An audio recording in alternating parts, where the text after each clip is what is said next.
bahwa orang yang murtad atau penuh dengan keraguan hidupnya adalah orang yang nanti jika ditanya oleh dua malaikat, maka dia cuma menjawab ha ha.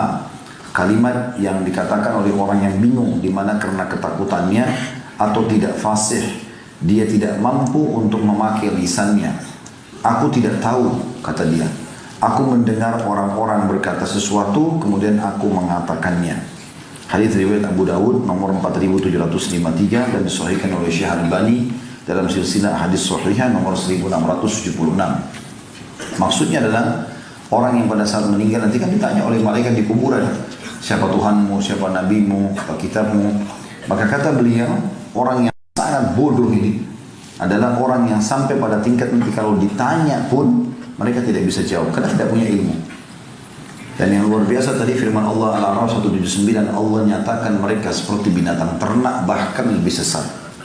Jadi gak ada bedanya. Begitu juga dengan teman-teman yang sibuk kerja di toko buku agama, sibuk menjadi security di pesantren-pesantren misalnya, atau panitia-panitia pengajian juga banyak seperti itu. Mereka pada saat berada dekat halaqah-halaqah ilmu, bukannya mereka gunakan maksimal waktu untuk belajar, tapi hanya menjaga saja dan tidak mendengarkan manfaat, sehingga akhirnya mereka sibuk ya, dengan hanya menjaga dan seterusnya. Bukan harus meninggalkan pekerjaan utama, tapi dia bisa mendengarkan. Mungkin kalau sekarang dengan media kita dari handphone, live-nya, atau mungkin dia duduk dekat jendelanya sambil berjaga sehingga dia bisa mendengar. Karena orang-orang yang punya kesempatan untuk belajar Al-Quran, belajar Sunnah Nabi SAW, kalau mereka tidak lakukan itu, bahkan dalam surah Al-Jum'ah juga digambarkan mereka seperti keledai yang memikul kitab-kitab. Keledai sebanyak apapun kita pikulkan kitab, dia tidak bisa ambil manfaat dari kitab itu. Berapa banyak saya sering dengar teman-teman sekalian orang-orang yang sudah tua, bahkan ada satu orang yang punya hubungan kerabat sama kami, nanti umurnya sudah hampir 70 tahun baru dia mengatakan, saya ingin menuntut ilmu dan saya mau tulis tentang sahabat Abu Bakar, sahabat Umar, sahabat Uthman, sahabat Ali. Mana di masa mudanya orang ini?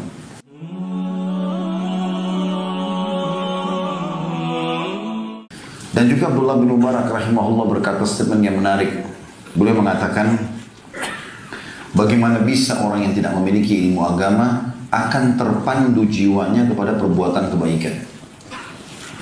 Saya akan bacakan dulu apa yang ditulis oleh Syekh Muhammad bin Abdul Wahhab rahimahullah dalam bab al-jahala atau kebodohan dalam agama ini. Dengan dalil-dalilnya, ada 3 dalil yang diangkat oleh beliau. Yang pertama adalah firman Allah Subhanahu wa taala dalam surah Al-A'raf ayat 179 atau 179. A'udzu billahi minasyaitonir rajim wa laqad dzara'na li jahannama katsiran minal jinni wal ins lahum qulubun la yafqahuna biha ayunun la yubsiruna biha wa lahum adhanun la yasma'una biha ulaika kal an'ami bal hum adall ulaika humul ghafilun. Dan sungguhnya kami jadikan untuk isi neraka jahanam itu, kata Allah SWT, kebanyakan dari jin dan manusia. Sebabnya karena mereka mempunyai hati tapi tidak dia gunakan untuk memahami ayat-ayat Allah. Mereka mempunyai mata tapi tetap tidak digunakan untuk melihat tanda-tanda kekuasaan Allah. Dan mereka mempunyai telinga tetapi tidak dia gunakan untuk mendengar ayat-ayat Allah.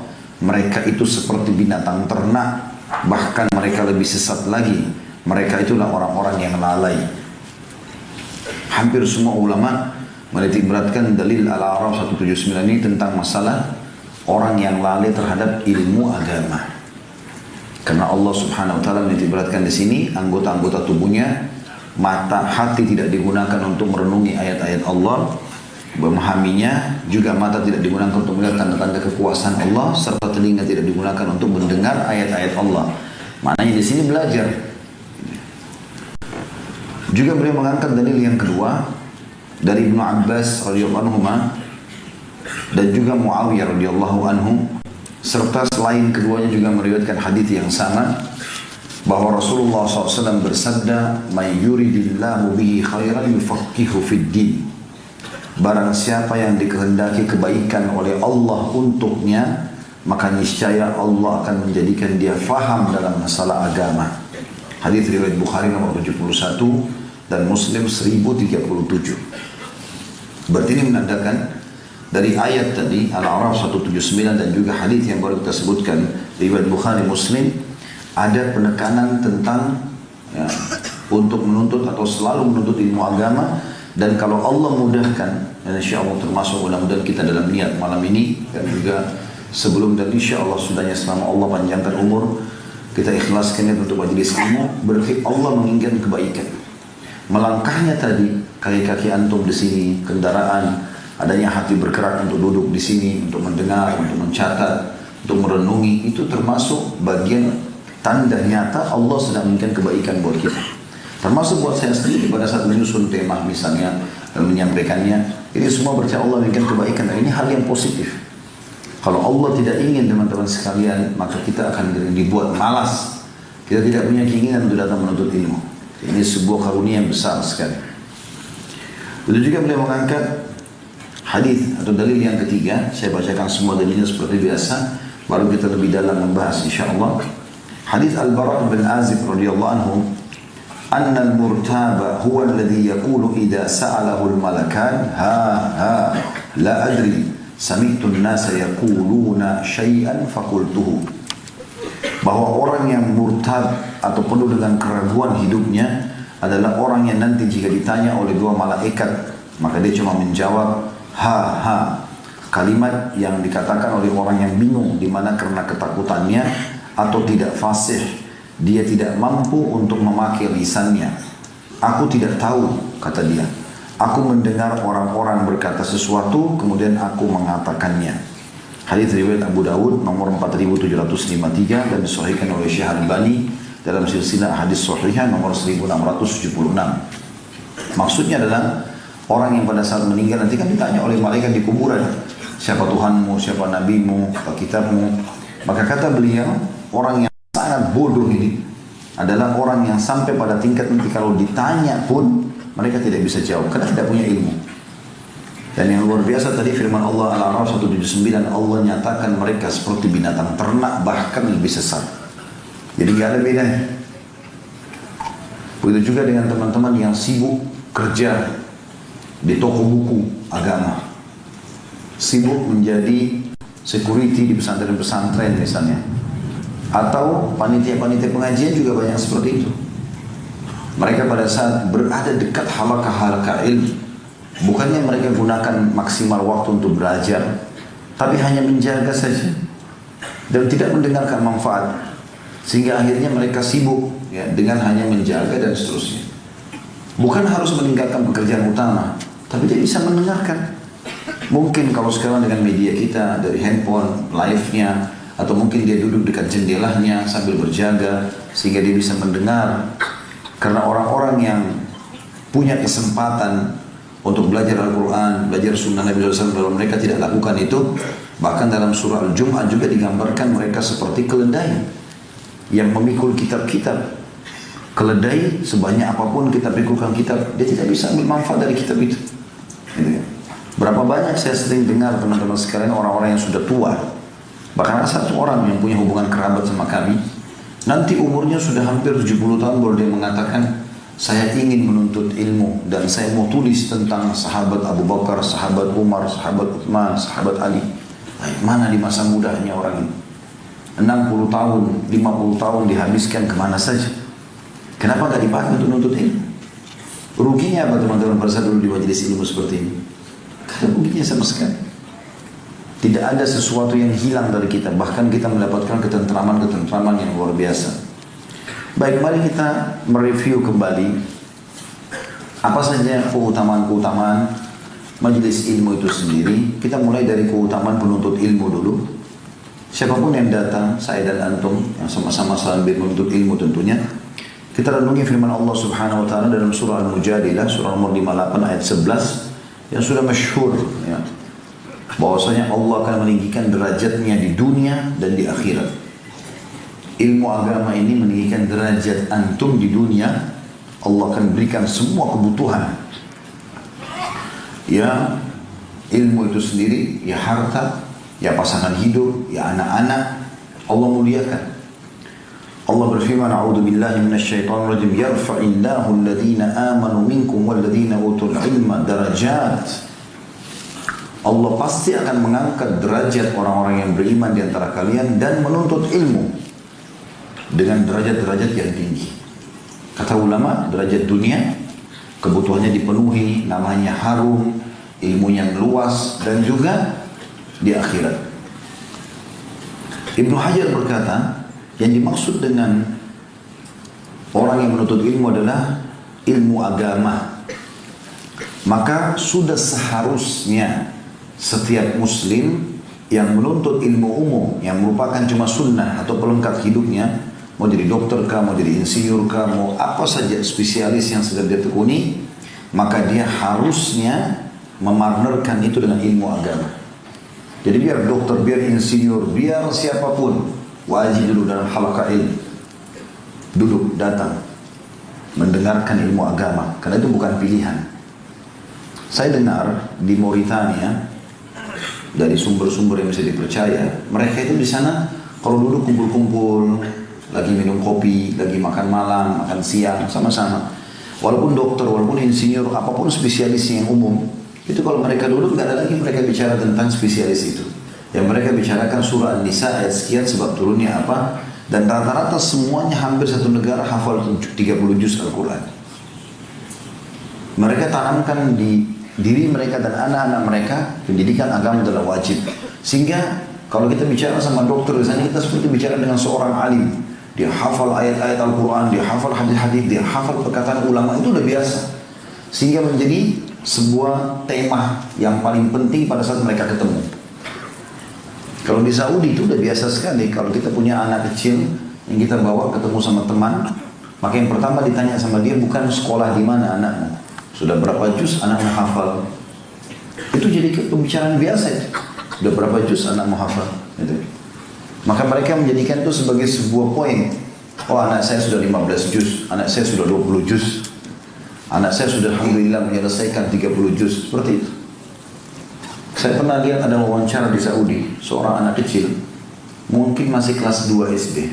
Tiap hari dia kalau pulang sekolah dia masuk ke perpustakaannya ayahnya. Ayahnya kebetulan seorang ulama, kitab-kitab. Selalu dia masuk, dia duduk di situ. Tanya ayahnya, ayah yang mana saya baca? Tunjukin kitab ini, tunjukin kitab itu. Itu baru kelas 2 SD, sudah banyak isi-isi kitab yang dihafal. Waktu dia aja diwawancarai oleh seseorang, kaget orang itu mewawancarai seperti bicara dengan ayahnya. Karena luasnya ilmunya, padahal baru kelas 2 SD. Ditanya tentang kitab ini, oh kitab ini namanya ini, penulisnya ini. Sekian juz jumlahnya, isinya ini. Anak itu dengan lincah berbicara. Lalu kata yang bertanya itu, apa kau sudah hafal 30 juz? Dia bilang sudah hafal 30 juz Al-Quran, alhamdulillah. Apa mengganggu pelajaran di sekolah? Tidak. Saya malah nomor 1 di sekolah saya.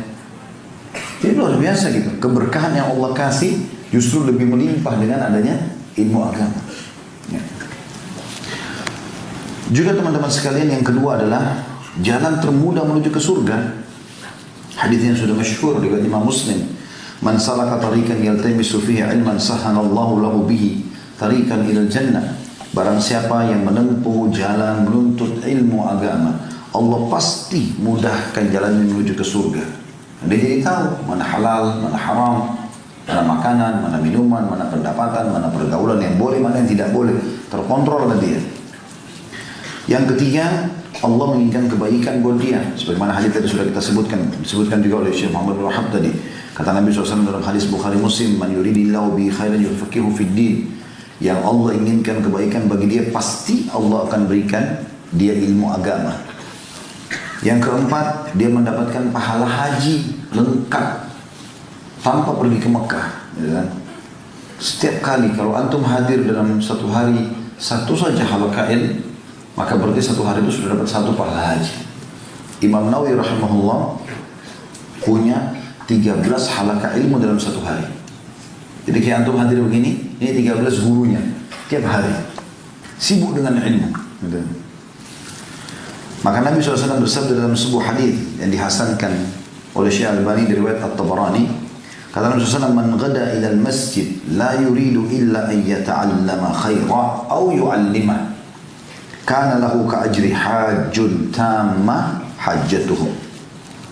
Barang siapa yang keluar ke masjid, alhamdulillah seperti halal kita di masjid begini, dia tidak ingin kecuali mau belajar agama atau dia mengajar, maka dia akan mendapatkan pahala haji lengkap hajinya.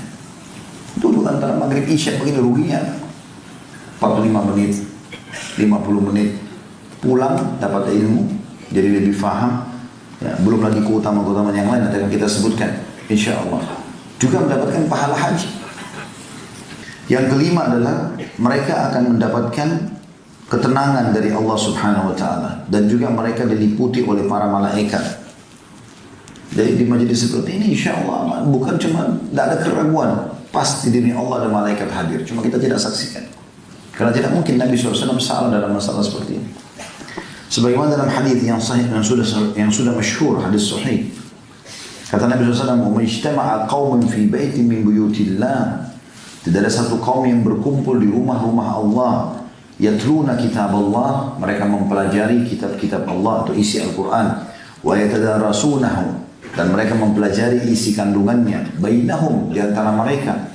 Illa nazalat alaihimus sakinah, kecuali pasti akan turun kepada mereka ketentraman. Seperti apa merasakan? Masa tidak bisa rasakan sekarang ada ketentraman, senyap, nyaman? Itu namanya sakinah. Itu janji Nabi SAW. Kemudian juga waghashiyatuhumur rahmah, mereka diberikan karunia. Rahmah itu karunianya Allah. Dan kita tahu karunia pun adalah pemberian yang besar. Makanya orang kalau dikasih dapat anak baru dikatakan dikaruniakan anak. Tapi kalau makanan, minuman tiap hari dia dapat, tidak dikatakan dikaruniakan makan. Tapi dia dapat makanan kan gitu, atau diberi makanan. Dan juga wahaffathumul malaika, dan mereka akan dikelilingi oleh para malaikat. Wa dzakarahumullahu fi man 'indah, dan Allah pasti menyebut-nyebut mereka di sisinya. Jadi beriman para malaikat, lihat si fulan, mereka kumpul, mereka gini dan begitu. Dalam hadis yang lain dikuatkan, Allah memiliki para malaikat yang khusus keliling mencari halaqah-halaqah zikir. Dan Atha bin Abi Rabah rahimahullah berkata, halaqah zikir adalah halaqah ilm. Nanti akan kita jelaskan di statement beliau. Karena beliau mengatakan majlis yang dimaksud dengan hadis Nabi SAW tentang masalah taman dari taman surga.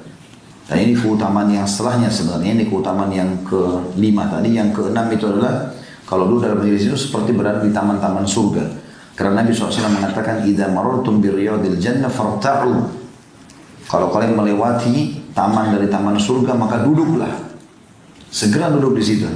Qalu ya Rasulullah, wa ma riyadul jannah? Wahai Rasulullah, kata para sahabat, apa itu taman surga?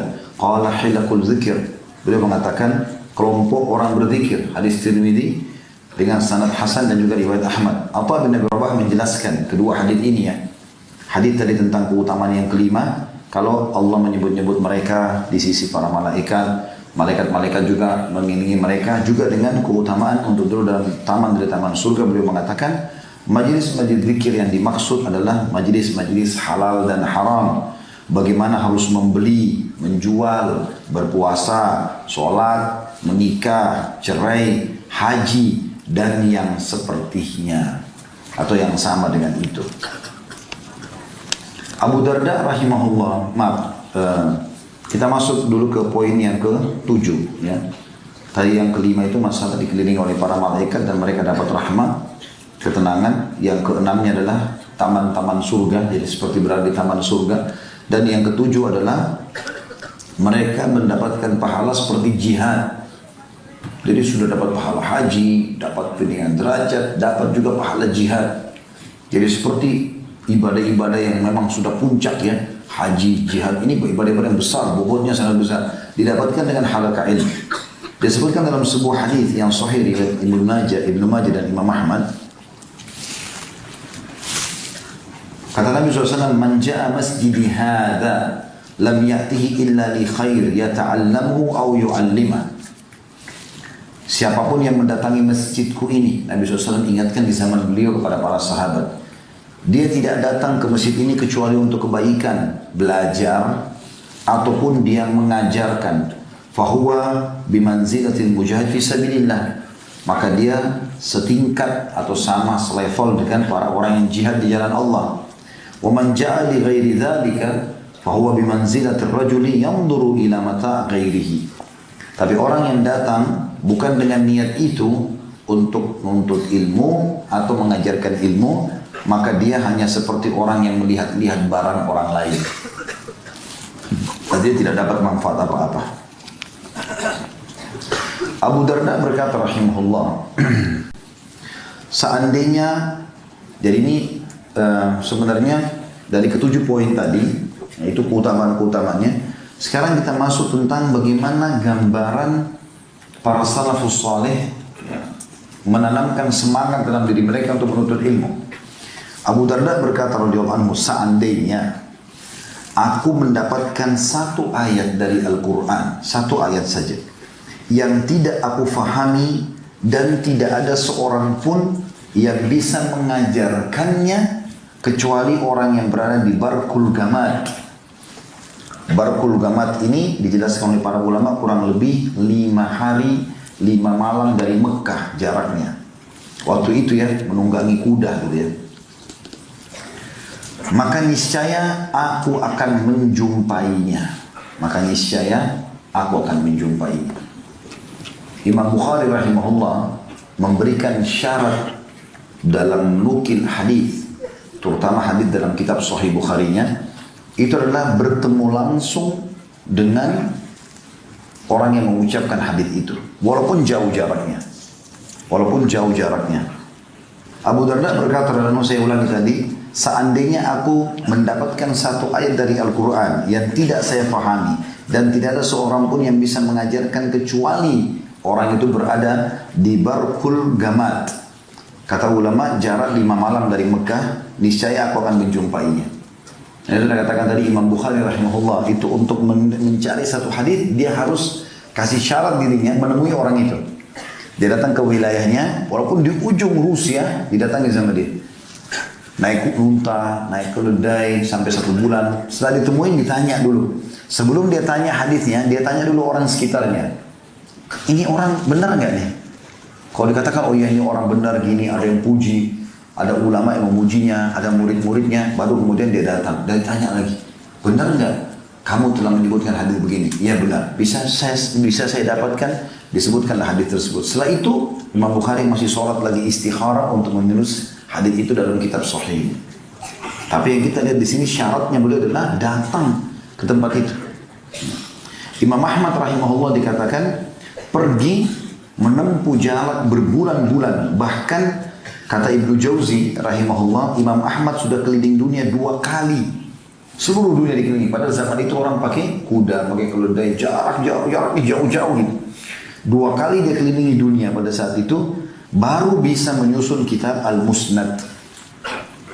Yang masyhur, ada 9 buku hadis rujukan, diantaranya selain Sahih Bukhari, Muslim, Sunan Abi Dawud, Tirmidzi, Ibnu Majah, An-Nasa'i, Ad-Darimi, Muwatta Imam Malik juga masuk dalamnya, Musnad Imam Ahmad. Kalau yang saya punya di rumah itu 23 jilid. Ya, mungkin lebih daripada itu. Tergantung. Tapi Musnad Imam Ahmadnya sangat luar biasa, berisi banyak sekali hadis. Belasan ribu, mungkin puluhan ribu hadis. Tapi beliau mengelilingi dulu dunia, baru bisa menulis itu. Disebutkan dalam buku Al-Jarh wa Ta'dil oleh Ibnu Abi Hatim. Juga Sa'id bin Musayyab rahimahullah berkata, saya terbiasa melakukan rihlah atau perjalanan berhari-hari untuk mendapatkan sebuah hadis. Satu hadis itu mereka lakukan berhari-hari untuk mendapatkannya. Ini luar biasa ikhwan dan akhwat sekalian. Saya kadang-kadang kalau baca tentang kisah salafus saleh seperti ini, kita sebenarnya harus jadi cambukan ini. Karena sekarang kita di atas ranjang, kita di motor lagi lampu merah, di mobil, ya, apalagi Masya Allah yang Allah mudahkan orang punya supir, dia bisa buka setiap saat di handphonenya apa saja. Informasi-informasi yang luar biasa. Dia mau baca buku apa semuanya ada. Tidak ada sesuatu yang sulit gitu. Apalagi kalau antum jadwalkan misal hanya setiap malam sebelum tidur baca 5 hadis, 10 hadis, ya, baca saja. Apalah bab apa baca misalnya, tinggal diketik baca hadisnya dengan terjemahnya sudah luar biasa. Bahkan teman-teman sekalian, para ulama salaf mengorbankan bukan cuma waktu, uang yang sangat banyak.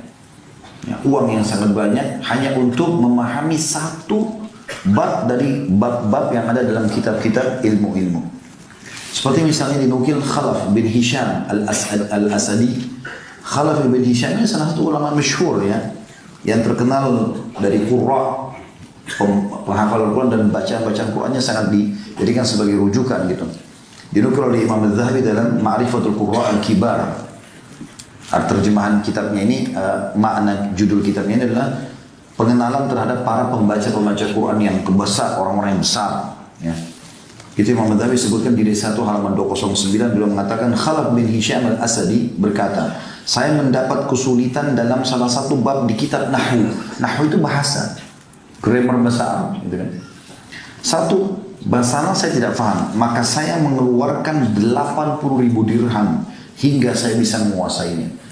Dia tanya guru ini, nggak paham, retorikanya masih belum pas, pindah ke guru yang kedua, pindah ke guru yang ketiga, terus sampai habis 80.000 dirham hanya untuk itu. Demikian juga kurang lebih di kisah yang hampir mirip dengan ini, Yahya bin Ma'in, salah satu ulama hadis yang setara dengan Imam Ahmad, juga sahabat dekatnya Imam Ahmad rahimahullah, walaupun di akhir hidup mereka sempat berselisih, tapi yang jelas Yahya bin Ma'in masyhur. Ditinggalkan untuknya, diberikan hadiah untuknya 100.000 dirham. Habis semuanya hanya untuk menuntut ilmu. Zaman dulu memang wajar ya, biaya besar gitu. Kalau zaman sekarang jauh lebih hemat sebenarnya. Harusnya kita lebih mudah untuk menuntut ilmu gitu. Tapi mereka habiskan sampai tidak ada tersisa dari 100.000 dirham itu kecuali cuma satu buah sendal yang bisa dia beli. Gak beli makanan, gak beli apa-apa. Dia dengar sana ada ulama, dibayar sama dia biayanya besar hanya untuk datang gitu. Abu Hurairah berkata, dan ini kita masuk juga ke poin penting teman-teman sekalian tentang usahakan menulis. Usahakan menulis. Walaupun menulis itu bisa di kertas, atau misalnya tulis di handphone. Karena kalau hanya mendengar, iya benar, bisa berbekas, bukan dilarang. Tapi akan beda efeknya kalau kita mendengar dengan kita menulis. Kita dengarkan apa yang dikatakan oleh para ulama salaf. Dimulai dari Abu Hurairah radhiyallahu anhu, beliau berkata, "Ma min ashabin Nabi sallallahu alaihi wasallam ahadun aktsaru haditsan anhu minni." Tidak ada satu orang pun dari sahabat Nabi sallallahu alaihi wasallam yang lebih banyak menukil hadis dari Nabi sallallahu alaihi wasallam dariku. Maksudnya aku orang paling banyak, kata Abu Hurairah. Illa ma kana min Abdullah bin Amr. Kecuali sainganku cuma satu, Abdullah bin Amr radhiyallahu anhu, anaknya Amr bin As. Abdullah bin Amr masyhur. Fa innahu kana yaktub wa la aktub. Karena dia dulu selalu menulis sementara saya tidak nulis. Jadi Abu Hurairah menganggap itu saingannya. Hafalannya kuat, tapi dengan menulis itu luar biasa pengaruhnya, lebih besar efeknya. Kayak antum kalau nulis pulang, mungkin dengan kesibukan lihat orang turun lift, jalan, masuk di pasar, segala macam, macet jalanan pulang, ada yang terlupa. Tapi kalau kita sudah tulis, walaupun cuma kalau saya pribadi, seringkali saya tulis, kalau saya tidak sempat kejar apa yang dikatakan oleh dosen atau seorang syekh misalnya, maka saya tulis garis besarnya saja. Makanya saya sering menggunakan kertas-kertas kecil seperti ini, post-it begini. Maka yang saya lakukan adalah saya buat poin kecil saja, misalnya kisah Imam Ahmad. Tapi saya masih ingat, karena berbekas gitu kan. Nanti di rumah baru saya tulis lengkap kisahnya gitu. Karena kita tidak mungkin kejar semua biasanya gitu. Dan itu ternyata hal cara yang sangat sukses gitu. Itu diriwayatkan Bukhari nomor 113 tentang perkataan Abu Hurairah tadi, tidak ada seseorang pun dari sahabat Nabi SAW yang mengalahkan aku dari, atau yang paling banyak meriwayatkan hadis dibandingkan aku, kecuali Amr bin As, karena dia menulis sementara aku tidak menulis. Asy-Syu'bi berkata, "Idza sami'ta syai'an," kalau kau dengar sesuatu bermanfaat dari ilmu agama itu, faktubhu, segera tulis. Walau fil ha'id, walaupun kau tulis di tembok. Tentu kita nggak boleh tulis tembok orang, tapi ini juga bahasa kiasan. Jangan antum pulang dari sini, Ustaz tadi nukil katanya boleh tulis tembok, pilok sana sini. Bukan. Maksudnya ini bahasa kiasannya, saking pentingnya nulis sampai beliau mengatakan kalau kau tidak punya tempat nulis, nulis di tembok, tulis di tembok tuh. Seperti itu.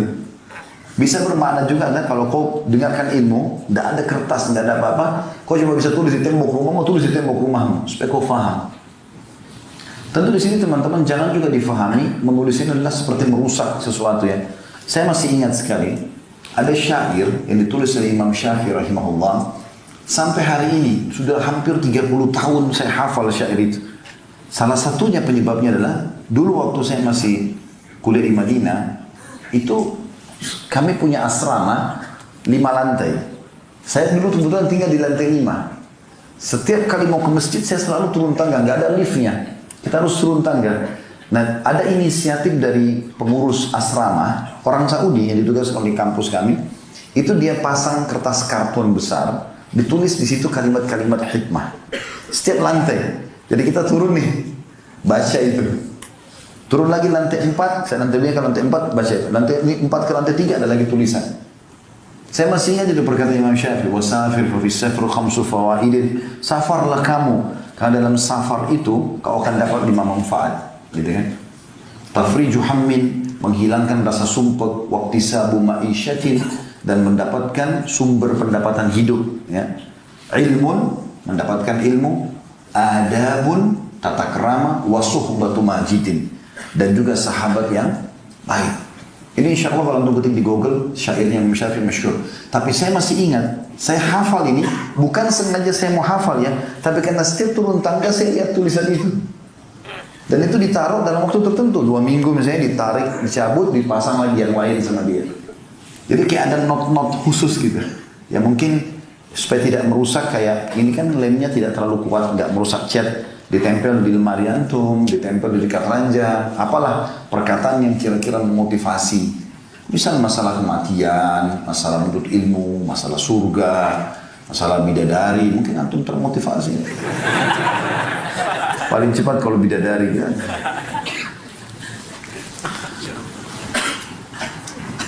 Ma'mar bin Rashid berkata, tadi itu perkataan Syu'bi itu dinukil oleh Abul Khaythamah dalam kitab Al-Ilm beliau di halaman 146 ya. Kalau kau dengar sesuatu yang bermanfaat, tulis walaupun di tembok. Dan saya sudah jelaskan tadi bagaimana sebenarnya tulisannya.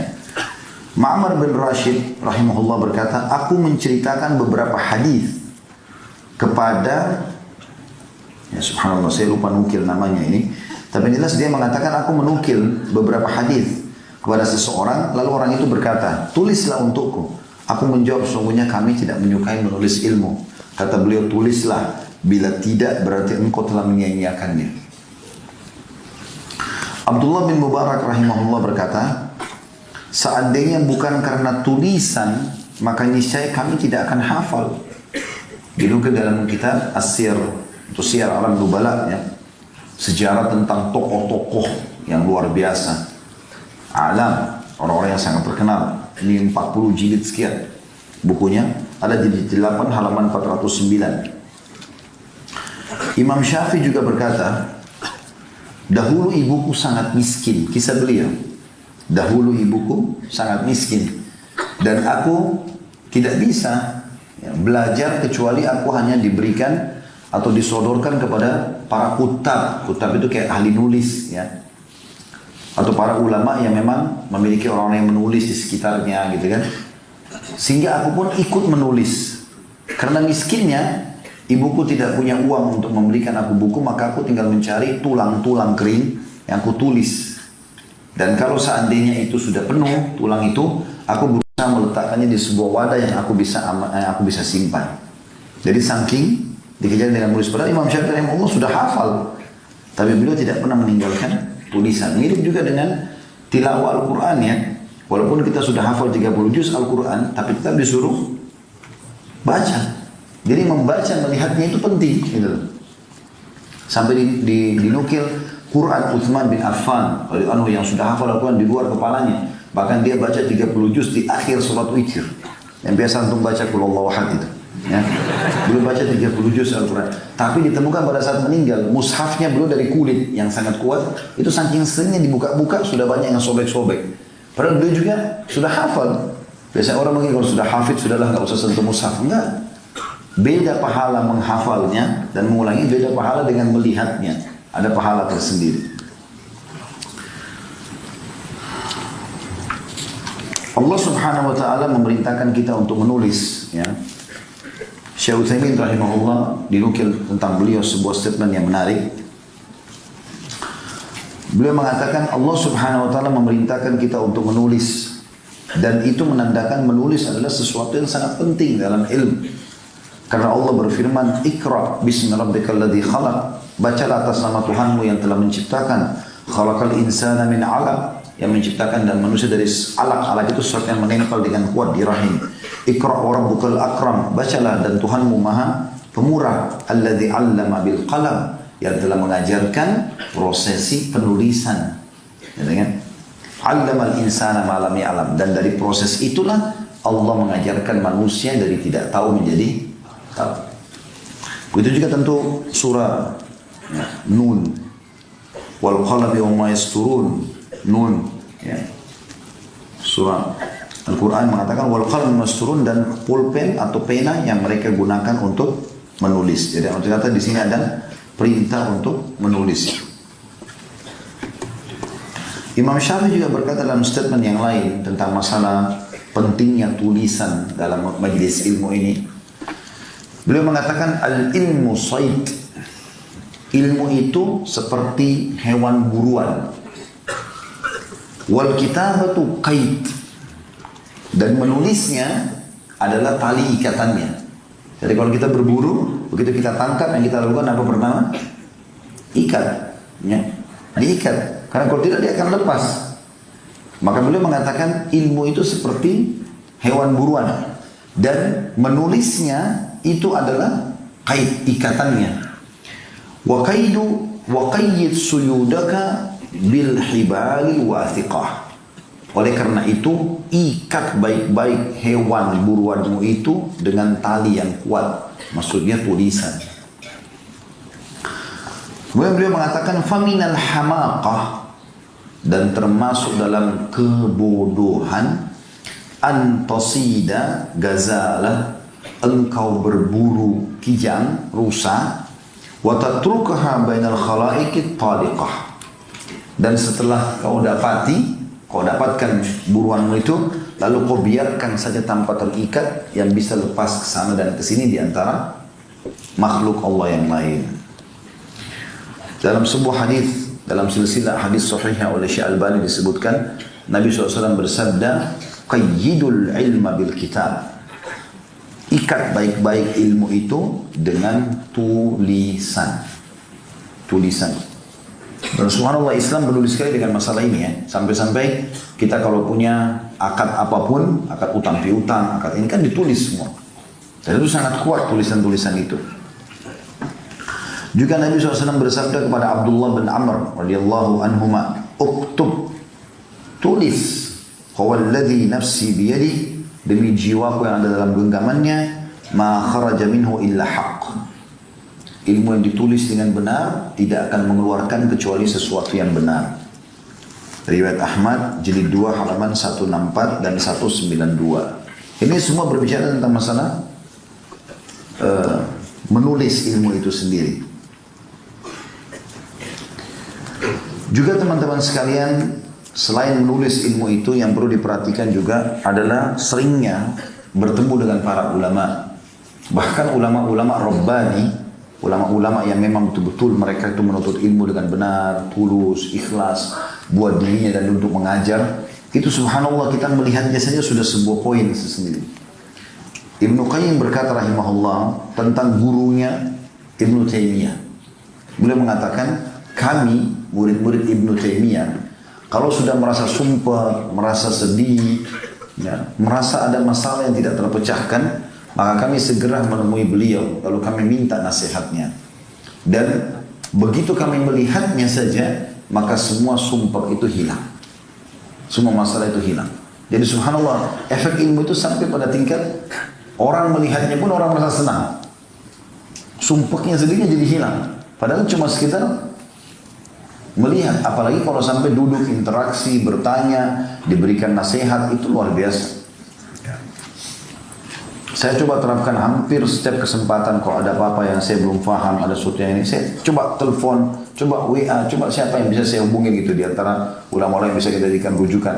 Dan alhamdulillah ada di antara mereka yang respon. Tapi betul-betul memang begitu mengirim saja pertanyaan itu sudah merasa seperti sebuah solusi, walaupun belum ada jawabannya. Apalagi kalau direspon oleh mereka. Termasuk hal yang harus diperhatikan tadi adalah selain menulis dan sibuk dengan majelis ilmu, juga kita harus mengetahui kedudukan para ulama itu sendiri.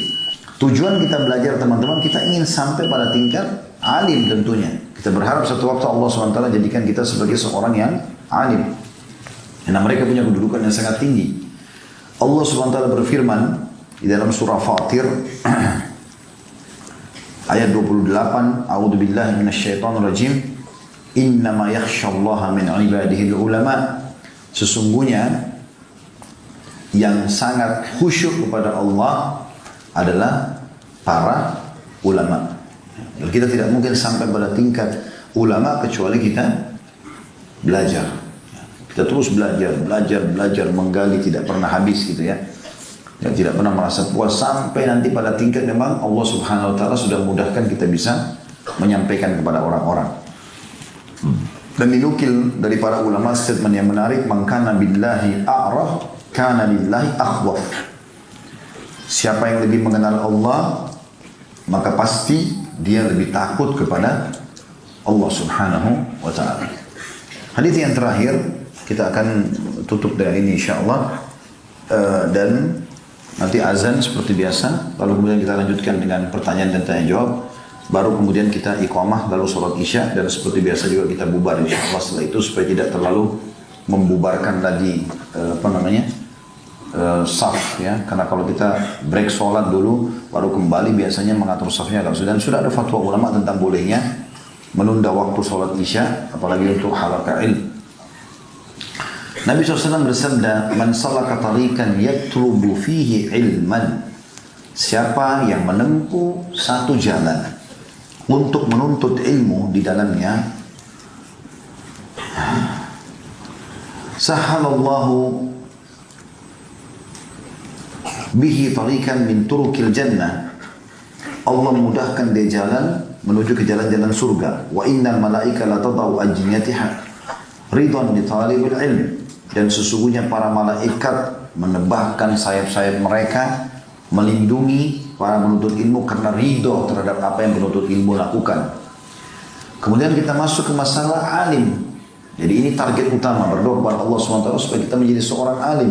Karena kata Nabi SAW, wa innal alim, dan sesungguhnya orang yang alim itu la yastaghfiru lahu man fis samawati wal ard. Seluruh yang ada di langit dan di bumi, bintang-bintang, malaikat-malaikat, di bumi semuanya ada pohon-pohon, batu, air, api, apa saja, memohon ampun untuk si alim tadi. Wal hitanu fi jawfil ma, bahkan semua ikan-ikan yang ada dalam air.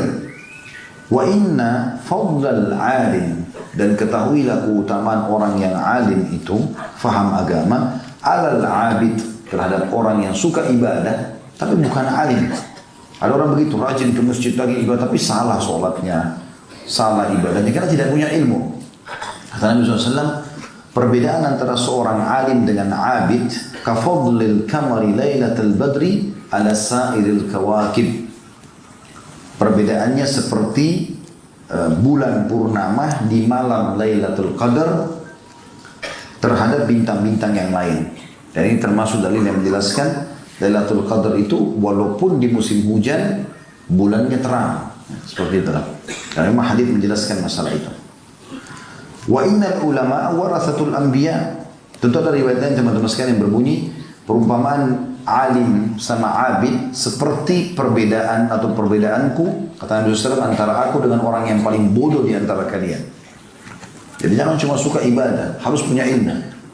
Orang punya ilmu itu dia bisa ya mengatur bagaimana mengerjakan ibadah dengan cepat, dengan pahala maksimal walaupun tidak terlalu banyak ibadah yang dikerjakan.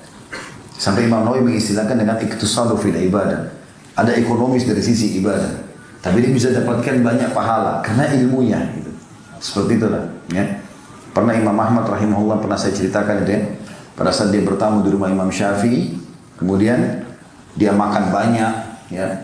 Kemudian dia tidak sholat tahajud dan dia juga tidak wudu pada saat pergi sholat subuh. Anak Imam Syafi'i protes. Karena Imam Ahmad, waktu Imam Ahmad datang, Imam Syafi'i bilang sama anaknya, belajar nih dari orang ini pintar. Pagi-pagi datang protes. Ini yang anda bilang suruh belajar, dia tadi malam makan banyak. dia tadi malam nggak tahajud. Padahal orang ulama nggak mungkin tinggalin tahajud. Udah, itu bukan lagi bahasan biasa, bukan lagi bahasan luar biasa bagi mereka, biasa saja sholat malam. Udah aneh kalau ada seorang alim nggak sholat malam seperti itulah. Kemudian dia sholat subuh nggak wudhu, kan wudhu wajib. Imam Syafi'i panggil, hai Ahmad, kenapa anakku bilang begini? Dia bilang, kalau saya makan banyak karena saya tahu makanan anda halal. Anda seorang ulama, pasti rezekinya juga halal, gak mungkin sembarangan. Maka saya perbanyak makanan halal. Jadi kan? Artinya nanti waktu-waktu yang lain saya tidak makan banyak. Ini di waktu tertentu saja. Dan semalam suntuk saya lagi sibuk mengeluarkan manfaat dari sebuah hadis. Jadi dia begadang semalam suntuk Imam Ahmad hanya mengeluarkan hadis. Kemudian kalau tidak salah hadisnya itu tentang masalah Muawiyah radhiyallahu anhu. Ya, yang semoga Allah tidak mengenyangkan perutnya. Itu hadis itu dikeluarkan sekian banyak manfaat oleh Imam Ahmad. Dan Imam Ahmad berpikir lebih baik dia nuntut ilmu daripada sholat malam. Ini karena ilmunya jadi dia faham. Nuntut ilmu lebih afdal daripada sholat malam. Gitu kan? Bahkan Abdullah bin Mubarak mengatakan menuntut ilmu sekali itu lebih baik daripada sebulan sholat malam, sebulan juga puasa dan seterusnya. Jadi banyak keutamaan-keutamaan gitu. Sementara saya pergi sholat subuh di masjid tanpa wudhu karena dasarnya memang saya punya wudhu dari malam, sehingga saya nggak butuh wudhu lagi. Maka terjawablah apa yang ditanya oleh anak Imam Syafi'i rahimahullah. Lanjutan hadis sebagai penutup dikatakan wa innal ulama warathatul anbiya, dan ulama adalah pewaris para nabi-nabi. Wa innal anbiya la yuwarithu dinara wala dirhama, dan seluruh nabi-nabi tidak pernah mewariskan dinar dan dirham. Jadi setelah Nabi Muhammad SAW meninggal, penerusnya para ulama. Wa inna mawarrathul ilm faman akhadha wa akhadha bihadzin wafir, tapi mereka meninggalkan ilmu, dan siapa yang mengambil ilmu itu maka dia telah meninggalkan atau dia telah mendapatkan bagian yang sangat banyak dalam hidupnya. Kita kembali kepada materi kita. Ya, Syekh Muhammad bin Wahab menitikberatkan berarti orang yang sengaja membuat dirinya bodoh dalam masalah agama masuk dalam kategori dosa. Apalagi dia punya kesempatan, dia bukan lahir buta, bukan lahir tuli, ya. Dia punya kesempatan lalu dia cuma bermalas-malasan, maka ini berarti masuk dalam kategori dosa. Allahu a'lam.